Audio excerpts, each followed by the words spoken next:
What happens when law, business, and life collide? Each week on Lead Counsel, your host Tom Tona will take a deep dive into topics related to the law, the business of law, and life. There will be insightful discussions with industry insiders, experts, and thought leaders making significant contributions and meaningful differences in their fields of expertise. Tom is the founder and managing attorney at TonaLaw. He has been a practicing attorney since 1994 and the leader of TonaLaw since it opened in 2001. The goal of this podcast is to provide you with free information on law and the business of law, and to give you actionable tools related to each of these areas. Now, here's Tom. Hello, and welcome to the Lead Counsel podcast. I'm Tom Tona, I'm your host, and I'm here with Juliet, my good friend, my marketing person, and frequent source of hysterical entertainment. What's going on, Jules? Hello, everybody. Doing well. Gotta love that introduction. Today, the show is about the impact of coaching on both your professional and personal growth. Coaching is a topic that I frequently discuss with my coaches and with my inner circle of friends and advisors. And the funny part of that is that most of the people that are on my short list, right, the favorites in my cell phone I always talk about, almost every one of them cites coaching as one of the biggest, if not the biggest needle mover in their professional career. All right. So I'm excited for today's episode. I think it was born out of a survey that I posted randomly on LinkedIn, which was asking lawyers that follow me a serious question and looking for their input. And I said, just the question of, do you employ a coach or coaches in your business or career that are on a retainer? And I gave them three options. Yes, I find it indispensable. No, waste of resources. No, I would, but it's too costly. And so the fascinating group to me was the no, I would, but it's too costly. And I'd love to hear your input on that, Jules, as somebody who works with somebody that often engages in coaching and also retains coaches for people, right? So I'd be interested to hear from you on that as well. Well, first, I think that it would be helpful for you to kind of define the kind of coaching that we're talking about here. So can you explain the kind of coaching you're talking about here? Sure. So specifically, my business was growing very rapidly 15 years ago, let's say. And it was a rapid growth in revenue, rapid growth in infrastructure by way of new hires. And it felt very chaotic to me. I was looking for answers and I didn't have any partners. I didn't have any business partners. And often you would see people talking about, I need to talk to my partners. They go into a room, they do these powwows, right? I didn't know where to turn. I was unfamiliar with the coaching concept at that point about 15 years ago. And I was having lunch that week. I'm remembering a specific day where I had the epiphany of I'm in over my head, like things are just moving too fast and it was chaotic. I had lunch with a very good friend of mine in Long Island who will be on the show at some point. He's a matrimonial attorney, James Joseph, and he's a good friend. And James and I went out for a longer lunch and he brought up a coaching entity that he had been a part of right since after law school when he was looking for answers, right? So to define coaching, I mean, coaching can look like anything from classically trained business or law firm coaches. There's a lot of excellent ones. There's also some not so excellent ones. Coaching is anybody that you hire on a regular basis or a retainer basis, annually, quarterly, whatever it is, to train you and help steer you the same way a classically trained sports coach would, right? So let's say you're the player as the leader of your company, you bring in a coach and their job is to help you work through your blind spots, identify your blind spots, right? You can't be good at everything. So you bring on coaches that will challenge you to grow past your self-inflicted boundary points. I think it's important on both the professional and personal side. I often recommend it in tandem if people have not worked on their own personal growth as well. Mhm. And, we did a fantastic podcast with Craig Goldenfarb, and you heard what he said. I mean, one of his biggest needle movers was moving past the personal obstacles he had to become the best leader he could to then build an 8-figure law firm. Yep. And I know you just explained how you went to lunch with a good friend of yours who's also an attorney who he himself was involved in coaching. But, I think the coaching world, especially for business and specifically lawyers, there are so many different options. So can you explain or tell everybody how you decided on what kind of coaching to go with and what helped you make your decision on a coach? Initially, I got lucky. I'll be honest with you. I trusted James implicitly. I knew that he was becoming very successful in his space, which is a very difficult space for him to become so dominant a market player, which is the matrimonial space. There's a lot of divorce attorneys out there. James is not a big marketing guy, but he was very successful in the way he was doing it. And that became his marketing, right? Because it's a space that's inundated with law firms that just don't do it the right way in the matrimonial space, specifically divorces, right? Yeah. And James was doing something so different. Every client I ever referred to him was so happy. They were so happy, but he did it in a way that allowed people to remain true to themselves, remain true to their North Star, and do it differently from other practitioners out there. So I got lucky initially, but there are so many different entities out there that now you should have a process for how you interview and vet coaches, interview and vet professional and personal coaches, right? Because there's a lot of charlatans out there. There's a lot of people calling themselves a coach when they have less than 5 years of experience and they have multiple business lines running and they're a guru in this and a guru in that. And what you want is somebody who's the real deal, right? So for me, when I joined this Atticus coaching group as a student, it was part of their quarterly program. And I was in a group of probably 30 like-minded individuals, all roughly around the same revenue levels. And it was an amazing experience. We were in the Dallas group. It was a really unique group. And I had fantastic people surrounding me that forced me to level up, right? And I was in other classes they had before that, but I'm just a fast implementer. So I moved through their basic program in 1 year, and then I went into the higher level program for 10 years after that. I think that surrounding yourself with people that are where you want to go is more important than being the biggest fish in the room. I never want to be the biggest fish in the room. So I thought that was hugely impactful. And then through that, I had some individual needs for the business, and I got introduced to one of my current coaches right now, Patrick Wilson. And it was just very fortuitous that he was in the right place, the right time. And Patrick has been coaching probably one of the longest standing coaches with Atticus.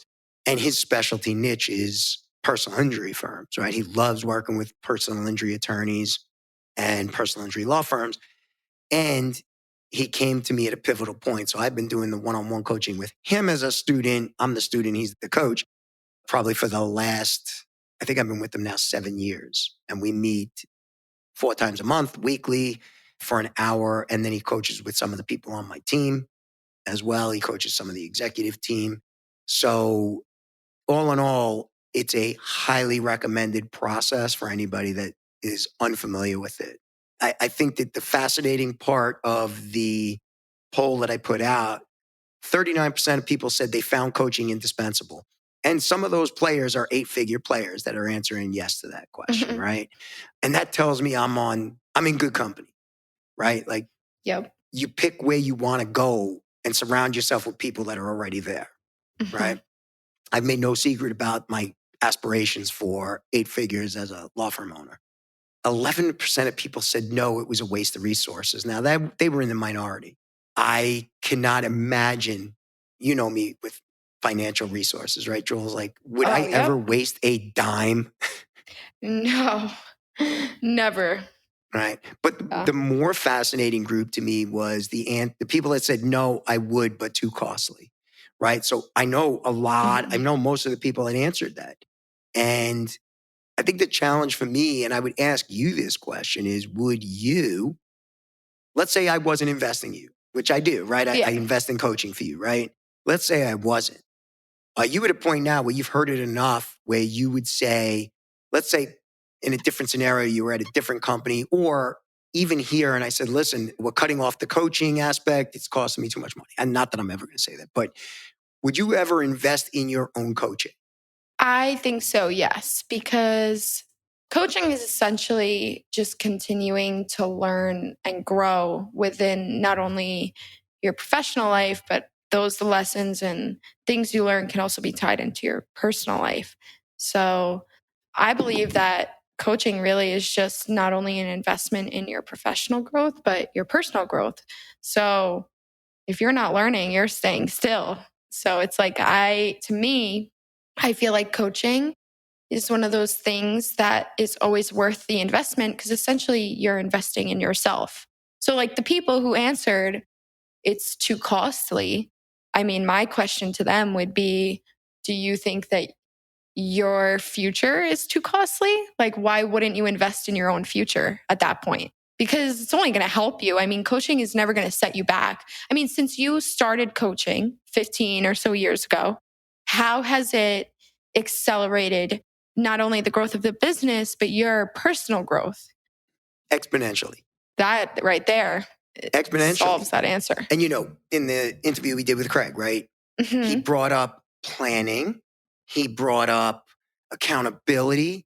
That 40 minutes was like a crazy 40-minute interview because it was really just packed with nuggets of wisdom from the guy. But how many people sit down and write a plan? And I think coaching is also like essential because like a key part to that planning is knowing where you want to go. And I feel like a lot of people kind of go around not really knowing what their end goal is.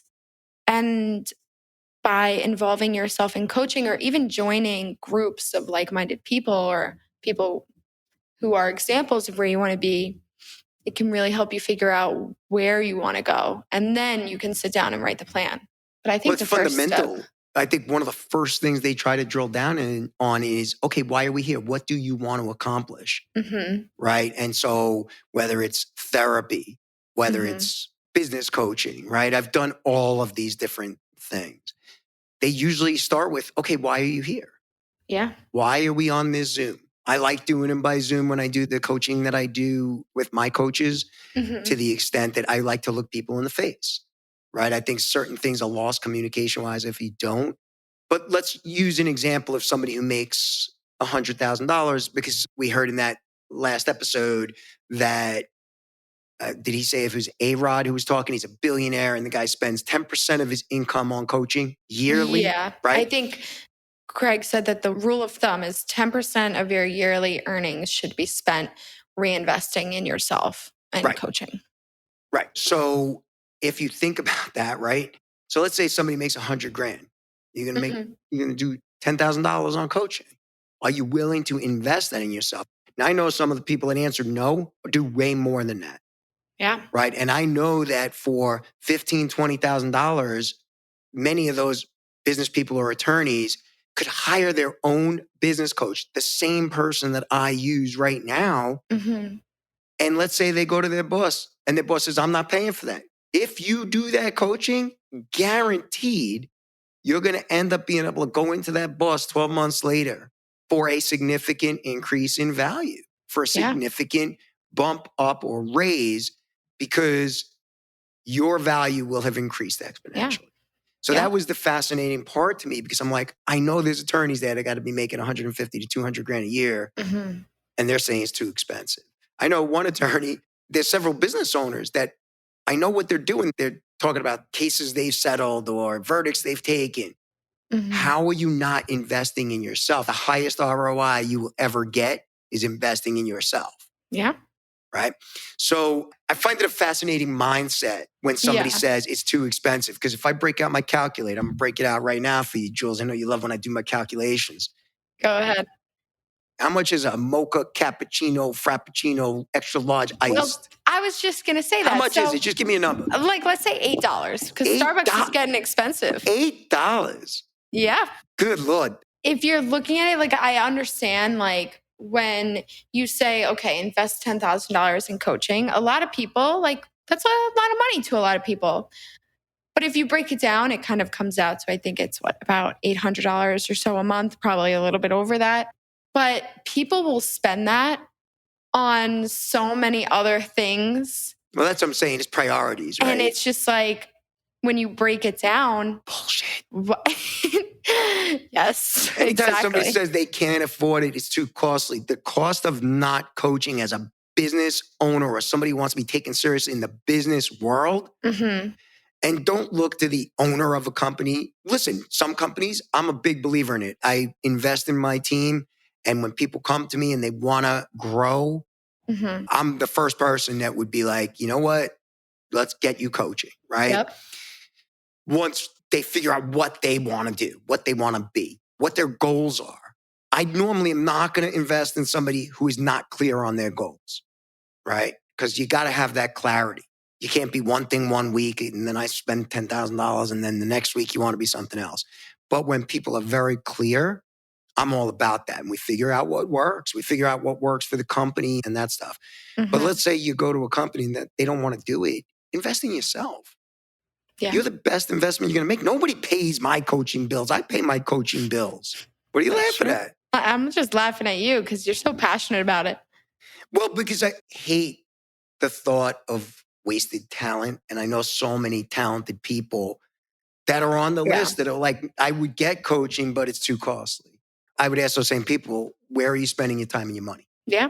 Where are you spending your time and your money? Because if you show me that over the last 90 days, is it consistent with what you're telling me your goals are? Do you even know what your goals are, right? So coaching gives you a lot of that. Business coaching specifically, there's always going to be overlap because a good business coach will delve into the things that are holding you back, that are blocks that you're probably unaware of. Like, I know that I have blocks. Everybody has blocks. But it's a good business coach or any coach that will hold you accountable, call you out on it, show you your blind spots. And there's only one way to get there, and that's to go through. Go through the blocks, to go through the obstacles that are there. And, you know, the business world, like no matter what business you're in, you're always going to run into obstacles. There's always going to be cracks in the system that you have to figure out and fix. And sometimes you can't always see them yourself. You need kind of that third party to look in and tell you, okay, this is what I see that's not working. Because that outside perspective can change things in ways that you don't even realize. So I think that that's why it's also so important, especially for business owners or any people who are looking to open their own business or law firm leaders. It's just that extra perspective can really be a game changer. Yeah, I mean, I wish the only regret I have with the coaching that I consume and pay for is that I didn't start it super early. I opened my practice in 2001. I wish I had signed up right then, right? I'd be exponentially further than where I am now.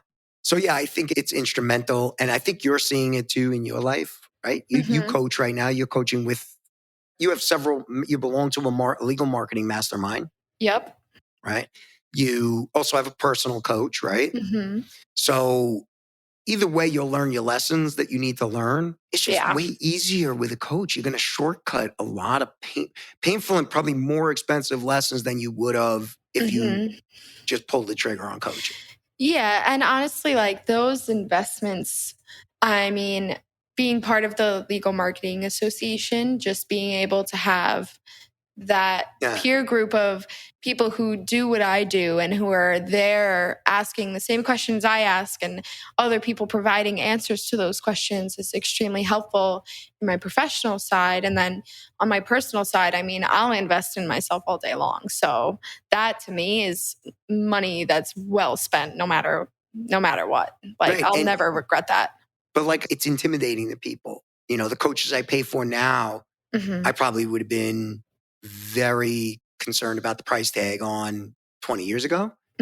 But I also didn't need that level of coaching 20 years ago. It's good to just get started somewhere, to have even just a peer group of people that are both doing what you're doing currently Mm-hmm.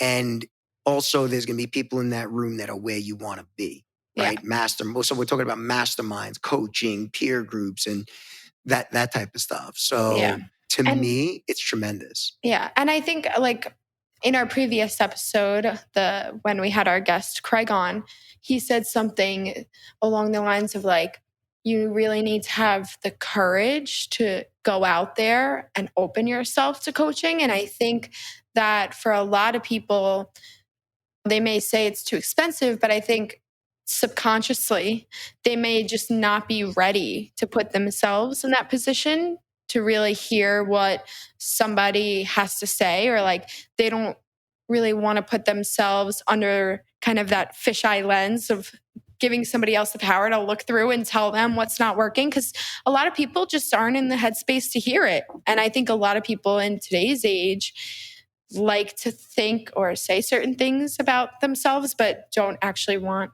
other people to notice things or point out certain things that aren't working. And I think it really just comes down to the person. And like, you also just have to be ready and open yourself, because you can have somebody tell you something's not working, but if you're not ready to fix it yourself, it's going to go in one ear and out the other.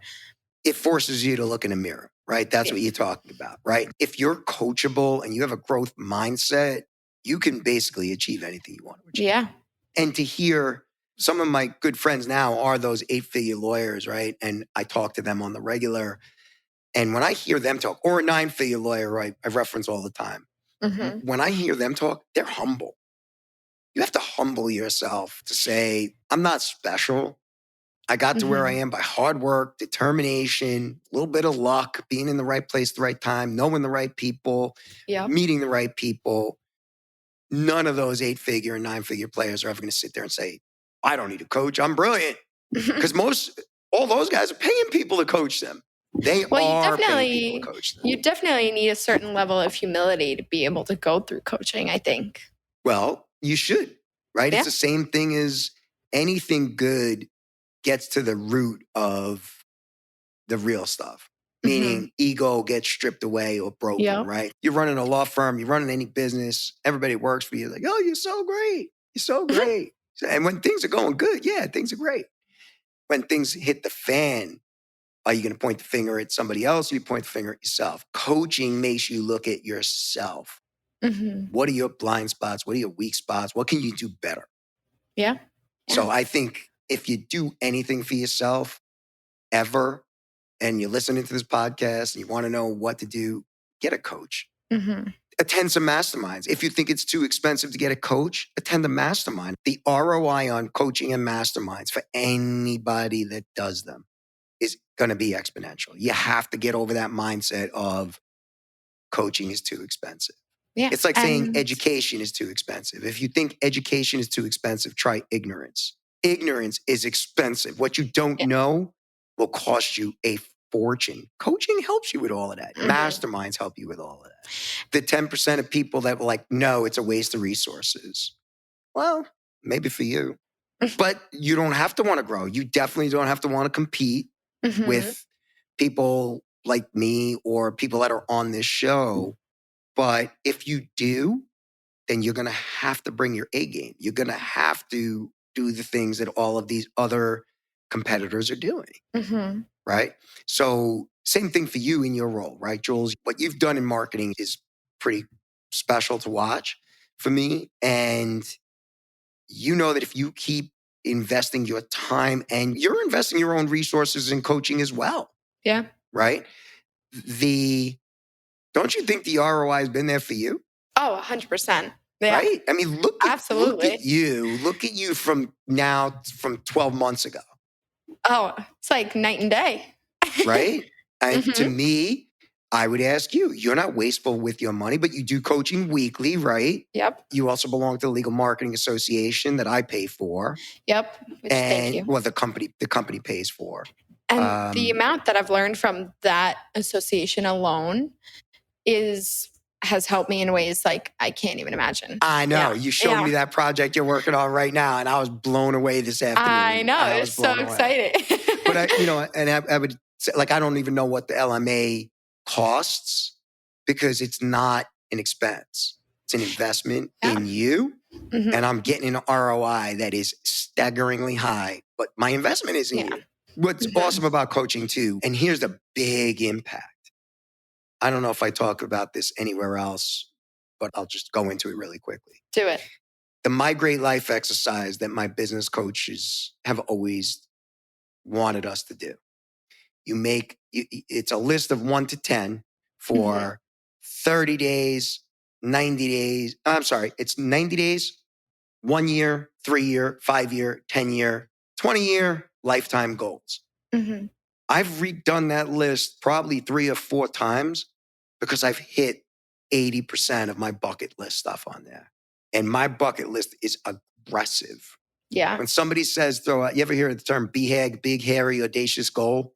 Yes. Okay. So a BHAG is you throw something out that it's so huge, it's audacious, right? That's why they call it a BHAG.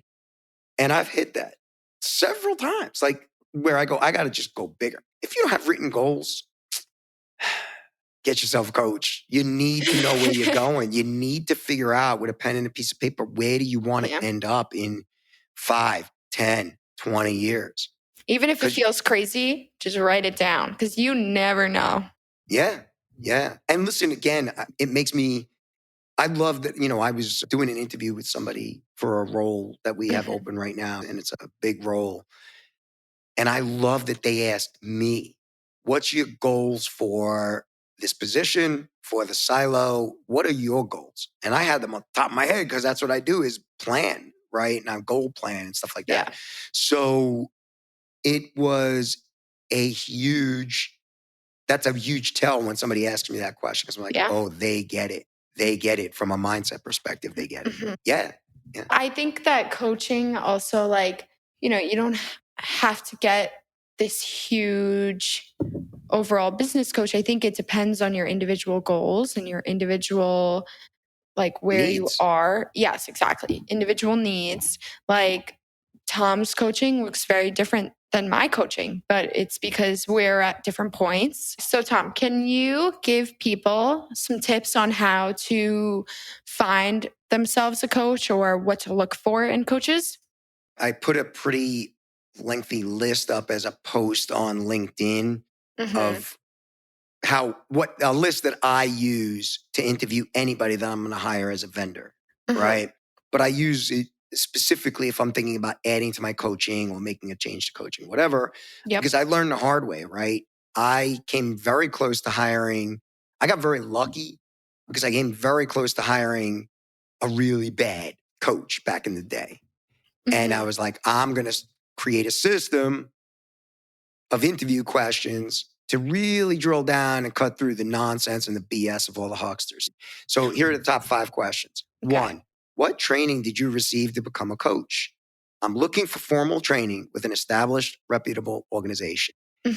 He kind of fluffed over that. You got to listen, and you got to listen for real answers. Yep. And BS or fluff, just see through it. There's your answer. He's not the right coach, right? For me. So now he keeps emailing me. Okay. So number 2, what is their coaching experience and the number of clients that they have coached in their career? Number 3, are they exclusively a coach, or do they have multiple business lines when you look them up online? I want somebody that's their primary thing is coaching and consulting. 4, what is their non-coaching business experience? So for lawyers, were they practicing lawyer? Or if it's another business, what is their non-coaching business experience? 5, what is their experience as it pertains to your goals? So if you want to be an 8-figure law firm and they've only coached people from 0 to $1 million, that's probably not the best fit. Yep. So that's just 5 out of 27 on the list. But if you just print up that list and start interviewing coaches, you'll know, just follow your gut. Always interview 5 people and then narrow it down from there. You'll know. Your gut will tell you if somebody's full of crap or not. All right. Thanks for tuning into the Lead Counsel Podcast. I'm your host, Tom Tona. Please listen to us anywhere that you can find podcasts, Apple, Spotify, Google. And if you want to find out any more information about myself or the law firm, just Google us online, TonaLaw, Thomas Tona. And anywhere that you're looking for us, you'll find us on social media. Yep. Thank you, everybody, for listening. Thank you. Peace out. Bye.